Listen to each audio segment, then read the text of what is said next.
सांगली कृष्णा नदीवरील बंधाऱ्यावर सांगलीवाडीकडील बाजूला सेल्फी घेताना तोल गेल्याने काल मोईन मोमीन वय वर्ष 24 हनुमान नगर हा तरुण वाहून गेला। त्याच्या शोधासाठी आज सकाळी 6 पासून मोहीम राबवण्यात आली आहे। Special rescue force, Ayush helpline team आणि महापालिका अग्निशमन दलाचे जवान यात सहभागी होते।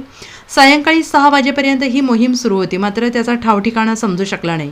घटनास्थळावरून मिळालेली माहिती अशी की मोईन हा बॉक्सिंगचा प्रशिक्षक होता। सांगलीतील एका मुलीसोबत काल सकाळी तो कृष्णा नदीकाठावर आलेला होता। सांगलीवाडीच्या बाजूने तो चालत नदीवरील बंधाऱ्यावर आला। तेथे तो सेल्फी घेत होता। मोबाईलवर सेल्फी घेताना मोईन नदीपात्रात पडला आणि याबाबत सांगली शहर पोलिसांना माहिती मिळताच ते घटनास्थळी आले। Special rescue force, Ayush helpline टीमने बोटीतून शोध घेतला, मात्र तो मिळून आला नाही। आज सकाळी पुन्हा शोध मोहीम राबवण्यात आली आहे। म्हैसाळ बंधारा हरिपूर येथून पुन्हा बंधाऱ्याजवळ शोध घेण्यात आला आहे। पाण्याचा प्रवाह वाढल्याने त्याला शोध मोहिमेत अडथळा येत आहे। उद्या पुन्हा शोध घेतला जाणार आहे। Bureau report, SBN Marathi, Sangli.